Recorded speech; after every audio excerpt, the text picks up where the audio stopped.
A gravação vai estar sendo feita, tá, gente? Eu não uso o gravador do Google Meet, porque pelo celular não tem como. A gravação só pode ser feita pelo computador. E como eu uso o celular para fazer, enquanto eu uso o computador para olhar o conteúdo, eu faço a gravação aqui pelo gravador de tela, tá bom? Só para vocês não assustarem, tá? Se vocês virem a voz de vocês, os inscritos de vocês, lá no YouTube ou no Google Class, tá? Porque aí o pessoal do Noturno também vai ter acesso.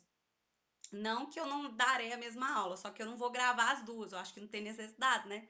De eu gravar as duas aulas falando do mesmo conteúdo. Eu acho que só uma já é o suficiente, mas aí à noite eu também vou fazer aula normal, só que não necessariamente gravando, tá? Ou se quiser também grava, não tem problema não.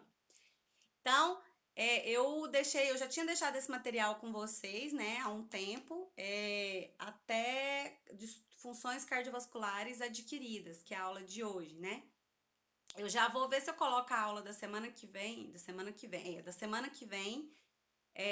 que são os distúrbios respiratórios adquiridos de saúde da criança, tá? E essa semana vocês vão desenvolver no meu horário de aula da quinta-feira às 8. Vocês podem fazer antes, tá, gente? O Humberto chegou. Ah, foi falando da Débora. Chegou. Bom dia, Débora. Bom dia, Humberto. Só para avisar vocês, a aula tá sendo gravada, tá bom? Eu vou passar para vocês, vou deixar lá no Google Class ainda hoje, um material para vocês executarem uma atividade, beleza? Essa atividade vai ser pontuada junto com o do cartão da criança, da disciplina, ainda para a primeira VA, tá, gente? O trabalho vai valer para a primeira VA.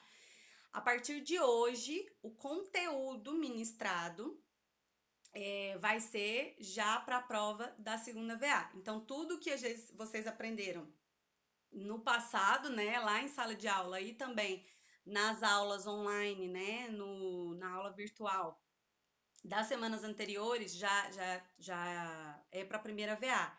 Então, só para relembrar. Então, a gente tem o Estatuto da Criança e do Adolescente, nós temos a Crescimento e Desenvolvimento Infantil.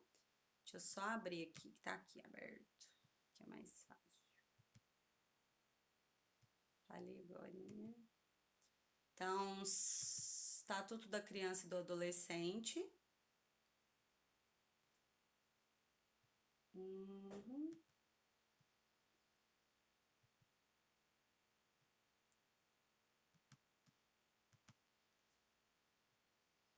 Abre.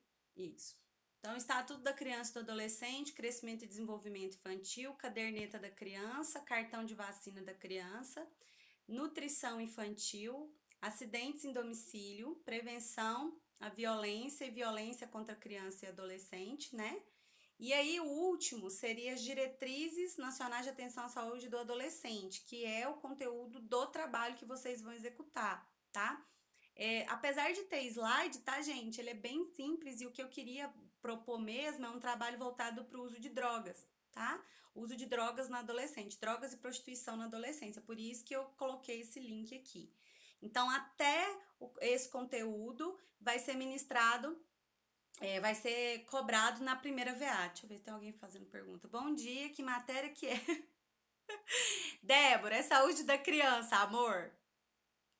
É horário de aula normal. Então, hoje é segunda, você não tem aula de saúde da criança. Você deve ter aula de outro professor que você tá fazendo aqui. Tá bom, vai com Deus. Beijo. Mas se quiser ficar aí para aprender também, não tem problema não. Gente, eu me acabo de rir. Tá. Então, vamos começar o conteúdo de distúrbios ou disfunções cardiovasculares adquiridas.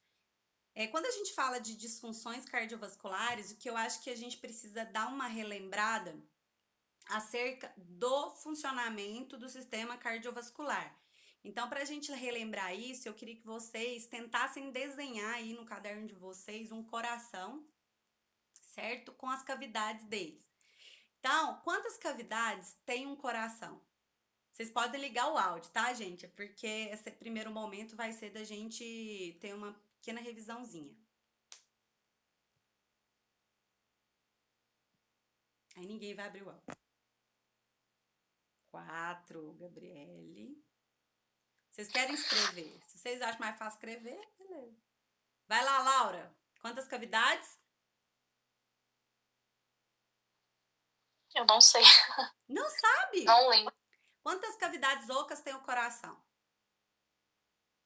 Nós temos 4 cavidades, certo? Então, nós temos 2 átrios e 2 ventrículos, certo? São as cavidades onde o sangue entra e o coração faz o bombeio. Ele vai bombear esse sangue para 2 regiões, para o corpo e para o pulmão.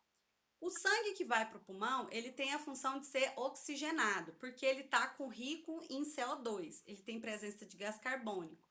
Então, quando ele sai do coração e vai para o pulmão, ele vai através da artéria pulmonar, do tronco pulmonar, ele percorre até o pulmão, chega no pulmão, nos alvéolos pulmonares é feito o quê? A difusão alveolar, é feito a troca gasosa.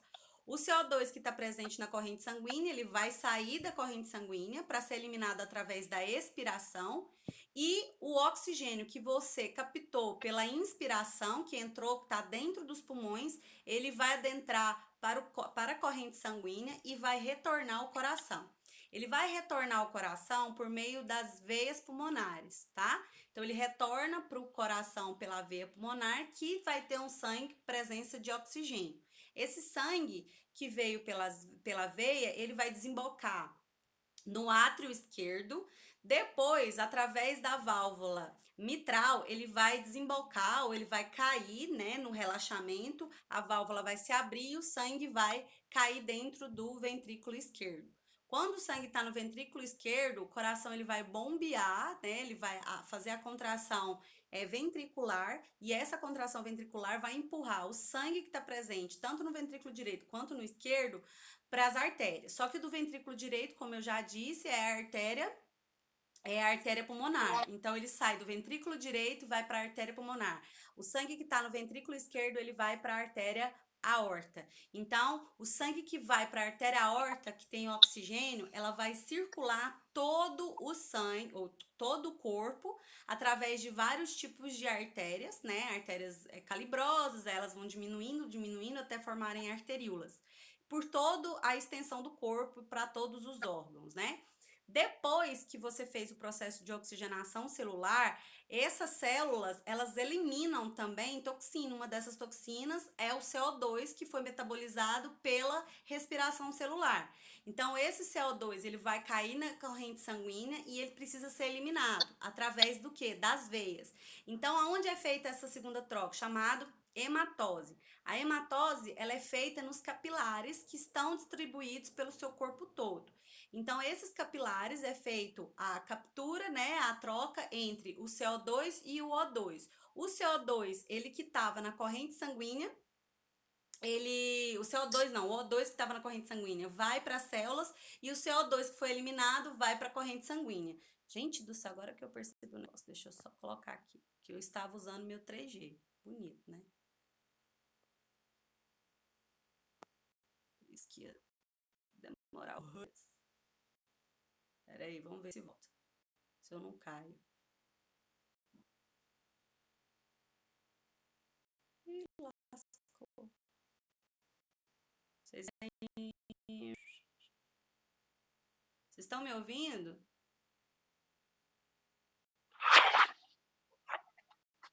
Vocês estão me ouvindo? Sim. Beleza. Ok. Voltou. Então, como eu estava dizendo, vocês estão me vendo, porque eu não estou me vendo, não. Nem eu. Pois é, como é que eu vou mostrar o coraçãozinho meu aqui? Pera aí, deixa eu... Troquei a internet. Deixa eu só pausar aqui. Então, vamos dar continuidade. Como eu estava dizendo, a gente precisa entender o seguinte: quando é feito a hematose, o oxigênio que estava presente dentro da corrente sanguínea, ele vai para dentro das células, certo? Então, o oxigênio que estava na corrente sanguínea, que veio através das artérias, vai para as células e o CO2 que estava nas células vão ser eliminados e jogados para dentro da circulação por meio das veias, né? Então, as veias elas vão fazer o retorno venoso ou o retorno do sangue para o coração novamente. Então, esse retorno chega pelo átrio direito, né? Então, o sangue ele chega pelo átrio direito através das veias cava superior e veia cava inferior. Então, dentro ali do átrio, quando o coração relaxa, a válvula tricúspide ela vai se abrir, o sangue que está dentro do átrio vai cair para o ventrículo direito e aí vai começar tudo de novo, o ciclo que eu falei para vocês. O sangue que estava dentro do ventrículo direito, com a contração ventricular, vai ser ejetado para dentro das artérias pulmonares, né? Do tronco pulmonar, que vai ser distribuído pelos pulmões. Quando o sangue ele é oxigenado novamente, ele vai retornar ao coração e isso fica 2 ciclos contínuos, tá, gente? Nós temos a pequena circulação, que é coração, pulmão, pulmão, coração, e nós temos a grande circulação, que é coração, corpo, corpo, coração. Então, quando fala de circulação, você fala de círculo, você está falando de algo que é contínuo. Então, o normal é que o seu corpo ele tenha 2 circulações que, de certa forma, elas são independentes, mas elas são unidas por um único órgão, apesar de uma circulação passar pelo lado esquerdo e outra circulação passar pelo lado direito. Quando a gente fala da circulação direita e da circulação esquerda, ou da função direita e esquerda do coração, a gente tem que lembrar o quê? Que o lado esquerdo do coração, ele tem uma pressão interna maior. Algum de vocês sabe me dizer por que o coração do lado esquerdo, ele tem maior pressão do que do lado direito?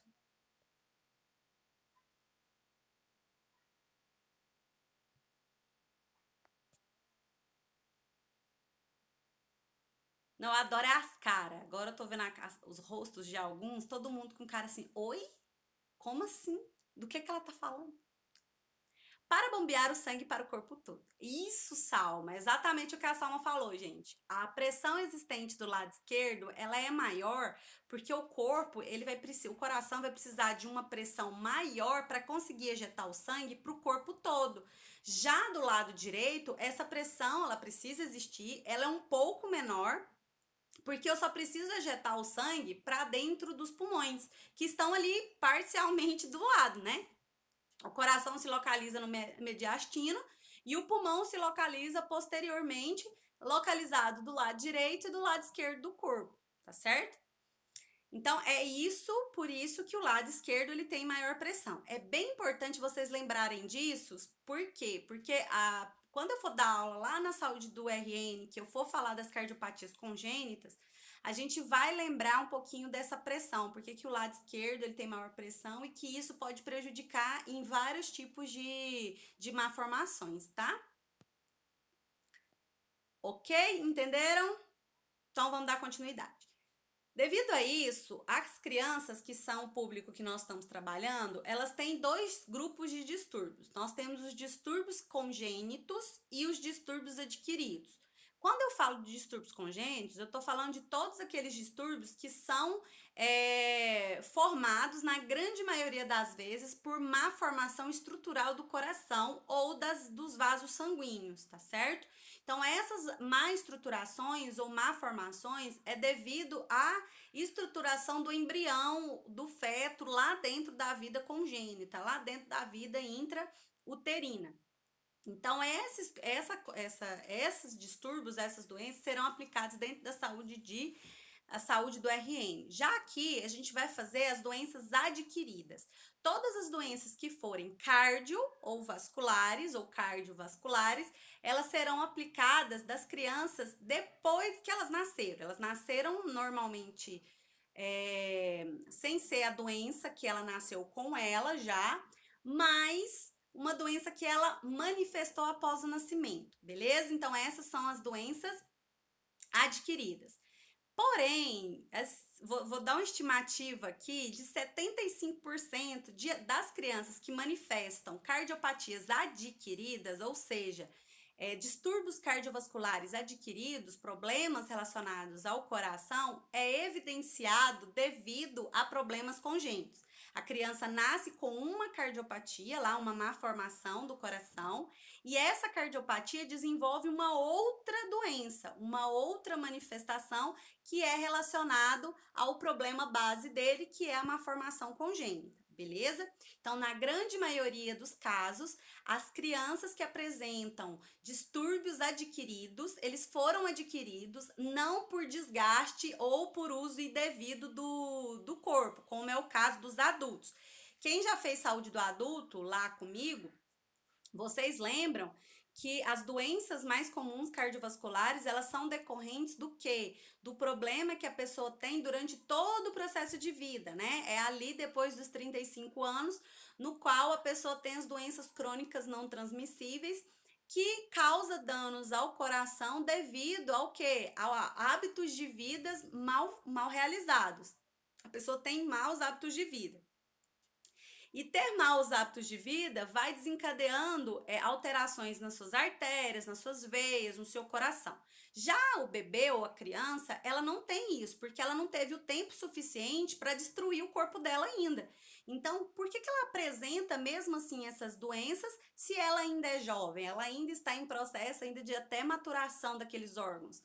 Basicamente, igual eu disse, devido à estrutura, né, do coração que nasce com problema. Então, na grande maioria das vezes, as crianças que apresentam distúrbios adquiridos cardiovasculares são devido já a uma pré-doença, uma pré-característica de uma má formação congênita, beleza? Alguma dúvida por enquanto? Acho que não, acho que sim. Pode escrever, pode falar. Como eu disse pra você, gente, eu odeio dar aula quando eu não tenho, eu não vejo vocês. Então, eu não sei como vocês estão reagindo, se vocês estão entendendo. Então, por favor, escrevam, tá, professora? Ok, ok, pra gente poder interagir. O que que é não, não? Não tem pergunta. Tô entendendo. Ok. Ah, e quando vocês forem escrever também, escreve mais informações, porque acho que dá um certo bug, então vocês escrevem, demora um pouco a chegar, e aí eu já falei outra coisa, eu não sei se vocês estão falando de uma coisa ou de outra. Tô entendendo, tô entendendo. Beleza, então vamos dar continuidade. Vamos para a avaliação da função cardíaca. Quando a gente fala de criança, a primeira coisa é coletar a história, o processo de anamnese. Eu também falei isso para vocês lá na disciplina de RN, falando acerca do exame físico. Lembra que quando eu fui falar do exame físico, antes eu falei de um monte de coisas que a gente tem que coletar da criança, que é a anamnese, que a anamnese pediátrica ela é extremamente rica, porque até a informação acerca antes do nascimento, né, do pré-natal, é importante que a gente colha, porque essas informações podem ser compatíveis ao problema que a criança está apresentando. Então, é interessante que a gente faça o quê? Que a gente colha as informações por meio dessa anamnese, né? Então, fala assim, que o primeiro passo a ser tomado é coletar a história de saúde exata de um lactente ou de uma criança, lembrando que lactente vai até 2 anos e criança depois, né? Que apresenta uma possível cardiopatia congênita. Então, é exatamente isso. Quando a criança já tem no histórico dela uma cardiopatia. Gente, existem inúmeras cardiopatias, vocês vão aprender, mas existem cardiopatias graves e existem cardiopatias não tão graves, que às vezes a criança só vai manifestar sintomas depois dos 2 anos de idade. Até os 2 anos nem se percebe que a criança tem algum problema. E isso faz o quê? Faz com que ela tenha uma vida normal, né? Mas ela não tem cuidados que deveriam ter uma criança que tem uma cardiopatia, certo? Dessas cardiopatias leves, porque, por exemplo, praticar esporte, correr, brincar, a criança vai manifestar sintomas só depois que ela começar a se exercitar a esse nível. Então, é dali, depois dos 2 anos, quando ela corre, ela brinca, ela tem uma agilidade física um pouco maior, é quando a gente começa a perceber que a criança começa a apresentar sintomas daquilo que não é normal. Beleza? Então, nessa avaliação do lactente, é importante detalhar a história da saúde da mãe também durante a gravidez, devido a essas possíveis apresentação de malformações congênitas, tá? Então, essa avaliação. As mães com afecções crônicas de saúde, como diabetes, lúpus, possuem maior probabilidade de apresentar crianças que nasçam com alguma cardiopatia, alguma malformação estrutural do coração, tá? O uso de drogas ou álcool pela mãe aumenta também o risco desses defeitos. A exposição à infecção como a rubéola no primeiro trimestre da gestação, sífilis também pode resultar em bebês com anomalias. Então, querendo ou não, gente, como eu disse, 75% dos casos de problemas cardiovasculares adquiridos, eles são relacionados a cardiopatias congênitas, a uma má formação do coração antes mesmo da criança nascer. Alguns são descobertos ainda da vida intrauterina, outros só serão descobertos após o nascimento, alguns graves, e outros só quando a criança já está ali depois dos 2 anos de idade. Então, isso reflete durante alguns anos. Então, precisa ser bastante cuidadoso a investigação, principalmente da anamnese, porque é por meio dela que a gente suspeita de que aquela criança pode ter um sopro, um defeito septatrial, um defeito septoventricular, uma cortação da aorta. São essas doenças que vocês vão aprender. E por elas serem doenças não tão graves no início, a gente não percebe. Os sinais e sintomas são muito sutis ainda ali na vida como lactente, tá? Antes dos 2 anos. Os lactentes com baixo peso ao nascimento também podem desencadear problemas, tá? Porque se ele nasce baixo peso, tem 2 situações para a criança nascer baixo peso. Ela pode nascer baixo peso porque ela nasceu prematura, então, obviamente, ela é prematura, ela é baixo peso. Mas ela é correspondente à idade gestacional dela. Ela nasceu de 7 meses, mas dentro do crescimento padrão, ela tá dentro da normalidade. Vai demorar a atingir aquele peso ideal de uma criança que nasce termo. Mas tem a criança que nasce termo e também nasce com baixo peso, com menos de 2,5 kg. Então, essa criança também pode desenvolver problemas por causa da falta do peso do ganho. Se ela nasceu com idade gestacional normal e ela não ganhou peso, é porque teve alguma alteração de distribuição de nutrientes ainda na vida intrauterina. O que pode acontecer? Pode acontecer que a criança não tenha também os órgãos bem formados devido a essa falta de nutrição durante a gestação. Pode desencadear intensos problemas futuros. Mas ali no momento a gente vai ficar, quando a criança nasce, minha preocupação maior é o quê? É o peso dela. Então vamos crescer o peso, depois a gente vê o que a gente faz com os problemas que esse baixo peso ocasionou na criança, tá? Então vem a inspeção, palpação e percussão e ausculta, que eu já falei para vocês, que lá no exame físico, certo? Você vai fazer os diagnósticos para você evidenciar problemas cardiovasculares. São raio-x de tórax, eletrocardiograma, ecocardiograma, cateterismo cardíaco, teste de esforço físico, quando a criança conseguir fazer esse teste, né? Tem que ser maior de 2 anos, porque antes disso você não consegue fazer a criança correr. E ressonância magnética cardíaca para a gente ver a estrutura, a parte estrutural mesmo do órgão, tá? Então, vamos para a primeira doença adquirida, que em crianças que têm cardiopatia congênita é uma doença extremamente comum. Vocês já aprenderam ela lá na saúde do adulto, claro, não todo mundo, tem gente que não fez aqui, né, que é aluno de plano de estudo, que não fez a saúde do adulto. Então, os que fizeram a saúde do adulto lembram da insuficiência cardíaca, certo? Congestiva. Quem lembra aí? Não sei se vai lembrar com muito amor e carinho, mas que lembram, lembram. Então, a insuficiência cardíaca congestiva, o que ela é? O nome da doença já fala. Quando eu falo que alguém é insuficiente cardíaco, o que eu estou dizendo? A Gabriela lembra do nome só.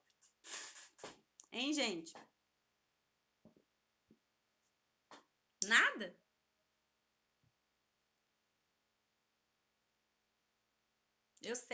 Eu sei no fundo do coração aqui, eu sei que vocês lembram. Faz esforço aí, gente. Ou então escreve que não lembra. Nada. Vocês não interagem mesmo. Ô, saudade da minha sala de aula, gente. Coração não bombeia o sangue como deveria. Exatamente. O coração, no caso dos adultos, é pelo desgaste, certo? Decorrente do uso indevido do corpo, né? Do coração, né? A falta de nutrientes ou uso excessivo de tabaco, né? E vários outros fatores. Já nas crianças, é decorrente da estrutura mal formada. Quando o seu coração ele nasce mal formado, o que ele faz? Ele faz um processo compensatório. Então ele começa a fazer o quê? Ele começa a bombear mais, certo? Para poder suprir a necessidade daquele defeito que você nasceu com ele. Então ele acelera os batimentos, ele altera a pressão arterial para poder suprir o defeito, beleza?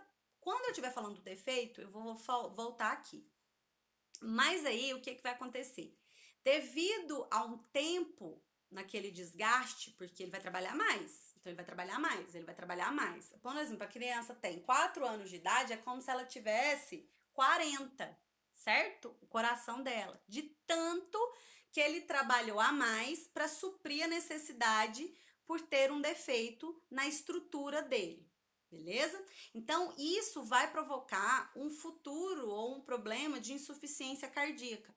O indivíduo que tem um coração, nasce com um coração normal, ele se torna tendo um coração insuficiente para suas necessidades corporais. Por quê? Porque ele trabalhou muito durante um período menor do que se fosse um adulto, ok? Então, é a incapacidade do coração para bombear uma quantidade adequada de sangue para a circulação sistêmica em pressões de enchimento capilar para satisfazer as demandas metabólicas do organismo.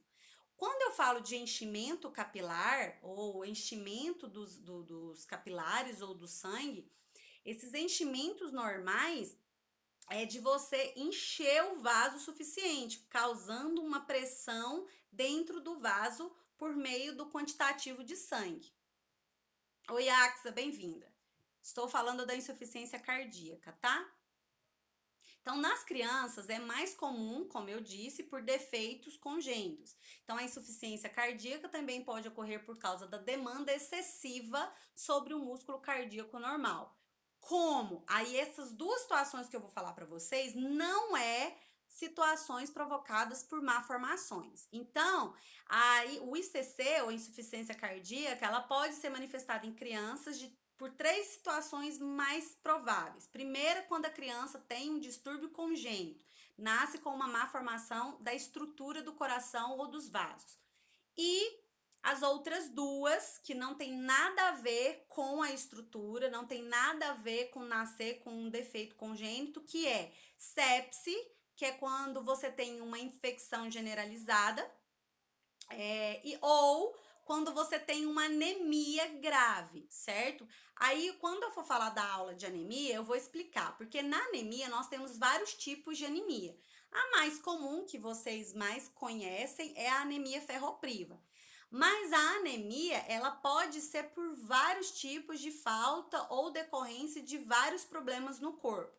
Então, essas são as 3 situações que você pode desencadear em uma criança a insuficiência cardíaca: problemas congênitos, sepse, que é infecção generalizada, e anemia. Então, são as 3.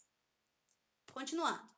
As manifestações clínicas, eu coloquei todas as possíveis manifestações clínicas aqui que uma criança pode apresentar quando está com insuficiência cardíaca.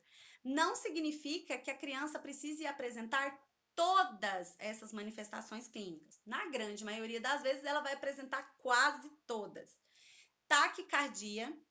Por quê? Porque o coração tenta compensar. É a mesma coisa assim, ele não tá bombeando direito. Não tá bombeando. Vamos supor, ele tá bombeando ali meio-dia para as 4. Devagar, meio lento, com pouca força.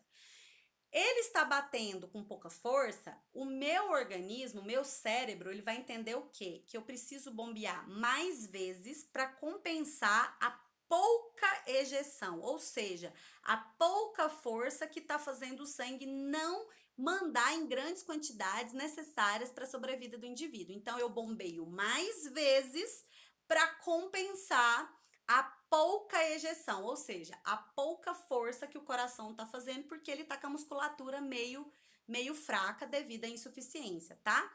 Isso automaticamente provoca um outro sintoma recorrente, um sintoma que é compensatório também, que é a taquipneia. A partir do momento que eu aumento os batimentos cardíacos, eu aumento o processo e a necessidade da frequência respiratória. Por quê? Porque eu vou gastando energia, vou precisando cada vez mais de quê? De oxigênio. Então, eu respiro mais rápido também.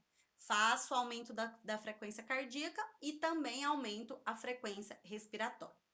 Isso vai causar um desgaste, né? Uma perda de energia muito grande. Só que esse gasto energético, ele aumenta a temperatura do indivíduo. E o seu corpo, o seu hipotálamo, para poder compensar isso e não causar uma febre, ele faz uma termorregulação. Quando ele faz a termorregulação, você tem o suor excessivo. Então, o indivíduo, ele tem taquicardia, taquipneia e sudorese. Débito urinário diminuído. Vocês concordam comigo que se eu faço um bombeio lento, eu tenho uma dificuldade de ter força para bombear, eu diminuo o fluxo sanguíneo do corpo todo. Mas o primeiro lugar aonde eu vou ter danos é lá no meu sistema urinário. Por quê? Porque através do processo de respiração e sudorese, eu tenho perca de volume, eu tenho perca de água, né? Perca de hídrica. E essa perca hídrica, ela precisa ser recompensada. Para ela ser recompensada, eu faço o quê? Eu vou lá e faço uma ingestão melhor de líquidos. Só que dentro desse processo, se eu não fizer isso, a criança tem uma diminuição do débito urinário, ou seja, do quantitativo de urina sendo produzida, porque eu vou demorar a passar o sangue por lá, e esse sangue passando por lá, mesmo ele passando, eu diminuo a quantidade de urina que eu produzo devido ao quê? A preocupação do seu corpo em reter um pouco de líquido, porque você está suando demais e, consequentemente, perdendo líquido demais para você não correr o risco de passar por uma desidratação. Fraqueza, porque falta, demora a chegar o sangue no corpo, nos músculos, e isso faz uma diminuição da atividade celular, da produção de adenosina trifosfato de potássio, que é o ATP, e isso faz com que os músculos se tornem cada vez mais preguiçosos. Anorexia, fadiga, inquietação da criança, devido a bombeamentos intensos, que ele vai bombear, vai bombear, vai bombear. O bombear dele, a rapidez dele, não é eficaz, tá, gente? Não quer dizer que ele bombeia rápido, que ele bombeia uma pressão de ejeção, ou seja, ele bombeia rápido, mas a quantidade de sangue que ele ejeta por vez não é o suficiente. E esse aumento dos batimentos cardíacos vai propiciar um aumento da musculatura. Pensa aqui, o coração é um músculo. Então, quando você está trabalhando com ele, imagina você indo para academia, musculação, musculação, musculação, musculação. Vai chegar um ponto que você vai hipertrofiar, você vai aumentar o seu músculo. É a mesma coisa que acontece com o coração. Eu bombeio muito, muito, muito rápido, eu causo uma cardiomegalia, um aumento do tamanho da cavidade do coração, tanto da cavidade interna quanto da musculatura. Então, são dois tipos de cardiomegalia. A cardiomegalia, que é pela extensão aumentada das cavidades ocas, dos átrios e dos ventrículos, ou pelo aumento da musculatura. Aí são coisas diferentes, certo? Quando você tem um aumento da musculatura, porque bombeou demais, o músculo cresceu, ele hipertrofiou. Aí a gente fala de hipertrofia ventricular ou hipertrofia atrial. Quando o problema é na cavidade interna, a cardiomegalia, o coração vai ficar grande, não porque o músculo tá mais largo, mais grosso, mas porque a cavidade interna tá ficando com muito sangue por muito tempo. Então ela tá recebendo sangue demais, mas não tem força suficiente, pressão suficiente para ejetar. Então o sangue ele fica preso por muito tempo dentro do coração, o que vai acumulando sangue, dilatando as cavidades internas dos átrios e dos ventrículos. beleza? Então, são dois tipos de cardiomegalia. Cardiomegalia por aumento muscular, cardiomegalia por aumento interno das câmaras do coração, átrios e ventrículos, beleza? Você vai ter membros frios e pálidos devido à diminuição do fluxo sanguíneo. O que faz a gente ter calor nos membros, né, é a quantidade de sangue que chega até eles. Então, se não chega um quantitativo suficiente de sangue, a tendência é que sua pele fica fria e a sudorese que já existia, você vai ter aquela noção. Então, a criança fica pálida, com os bracinhos frios, pé e mãos principalmente bastante geladinhos, tá? Pulsos periféricos, né? Fracos, então radial, braquial, femoral, pediosa, extremamente fraco e não tem um enchimento capilar, ou seja, não tem um enchimento do vaso. A gente chama isso de pulso filiforme. Eu não sei se vocês lembram isso lá em acho que é fundamentos que vocês aprenderam, ou na semiologia e semiotécnica, tá?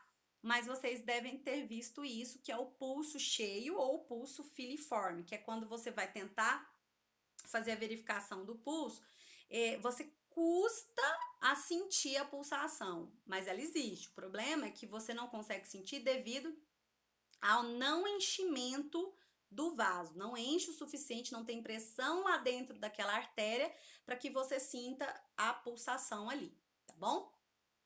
E devido a essa falta de pressão dentro da artéria, a gente tem uma pressão arterial diminuída.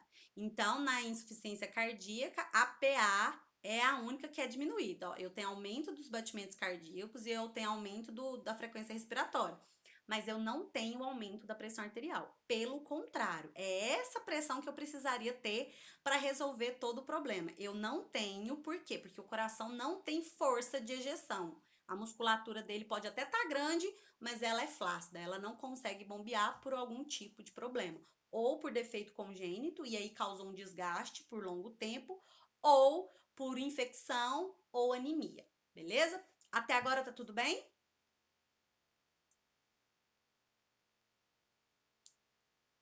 Ih, não.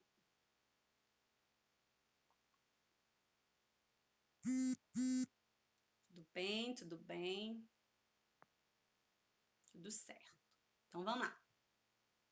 Como é que é feito o diagnóstico? Então, o diagnóstico, na grande maioria das vezes do ICC, ele é feito basicamente pelos sintomas clínicos, tá? Como a taquipneia, dispneia, que o indivíduo vai apresentar.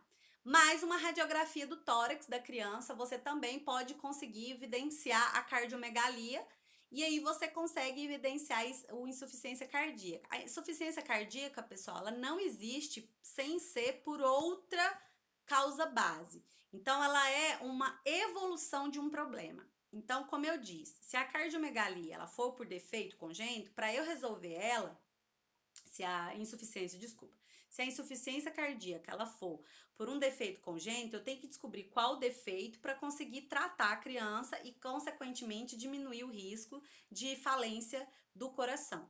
E se for infecção, eu tenho que tratar a criança para diminuir o dano provocado pelo processo infeccioso. E se for anemia, eu tenho que reverter o quadro anêmico para também reverter e fazer com que o coração retorne.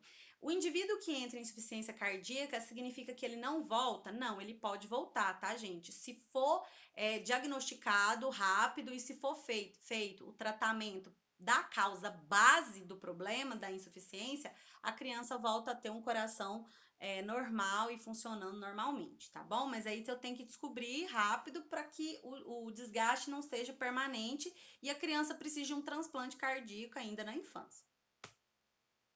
Tratamento, tem que melhorar a função cardíaca, remover os líquidos acumulados, porque como não tem pressão dentro do vaso, o líquido interno ele pode vazar, né? Sair o líquido intravascular para o meio extravascular, o que causa o inchaço. Diminuição das demandas cardíacas, melhorar a oxigenação do tecido. Se o indivíduo precisa de melhorar a oxigenação, o que eu posso fazer é a oferta de O2, tá bom? Eu faço a oferta do O2 para ajudar a diminuir também a taquipneia de busca incessante por oxigênio para compensar a falta de O2, né? Os medicamentos utilizados, inibidores da enzima angiotensina, que faz a vasoconstricção, mas eu vou utilizar eles em doses mínimas para manter o controle da pressão, para ela não abaixar mais. Não é com grandes concentrações para causar uma vasodilatação, que aí promove uma hipotensão, né? O que eu quero causar é uma estabilização da frequência, para ela não ficar oscilando